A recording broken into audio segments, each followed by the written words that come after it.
नमस्कार, मैं मनोज साहू। एक कविता संघर्षों के नाम। एक कविता तर्कशील देश के नाम। एक कविता जागरूकता के नाम। एक कविता मानवतावादी विचारों के नाम। एक कविता क्रांति के नाम। एक कविता आपके नाम। एक कविता आपके नाम पर आपका स्वागत अभिनंदन है।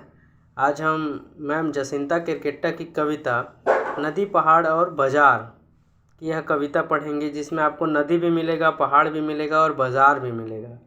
तो पेश है यह कविता आपके नाम। गांव में वो दिन था इतवार, मैं नन्ही पीढ़ी का हाथ थाम निकल गई बाज़ार। सूखे दरख्तों के बीच देख एक पतली पगडंडी, मैंने नन्ही पीढ़ी से कहा, देखो यही थी कभी गांव की नदी। आगे देख ज़मीन पर बड़ी सी दरार, मैंने कहा इसी में समा गए सारे पहाड़। अचानक वह सहम के लिपट गई मुझसे, सामने दूर तक फैला था भयावह कब्रिस्तान। मैंने कहा देख रही हो इसे, यही थे कभी तुम्हारे पूर्वजों के खलिहान। नन्ही पीढ़ी दौड़ी, हम आ गए बाज़ार। क्या क्या लेना है पूछने लगा दुकानदार। भैया थोड़ी बारिश दे दो, थोड़ी गीली मिट्टी, एक बोतल नदी, वो डिब्बा बंद पहाड़। उधर दीवार पर टंगी एक प्रकृति भी दे दो, और ये बारिश इतनी महंगी क्यों है।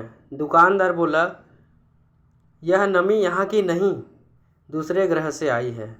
मंदी है, छटाक भर महंगाई है, पैसे निकालने साड़ी की कोर टटोली। चौंकी, देखा आंचल की गांठ में रुपयों की जगह पूरा वजूद मुड़ा पड़ा था। निश्चित रूप से साथियों, यह कविता हमको नदी, पहाड़ और बाज़ार की ओर लेके जाता है, जिसमें आज शहरीकरण के चक्कर में, आधुनिकता के चक्कर में हमारा जो जल, जंगल और ज़मीन है वो तहस नहस हो चुका है। यह कविता हमको और आपको सोचने में मजबूर कर देगा। ऐसे बहुत सारी कविताएं हैं जो चीख रहे हैं, मुझे पढ़ो, मुझे जानो, मुझे समझो। समय मिले तो इस कविता को आप पढ़ें ज़रूर। जय हिंद।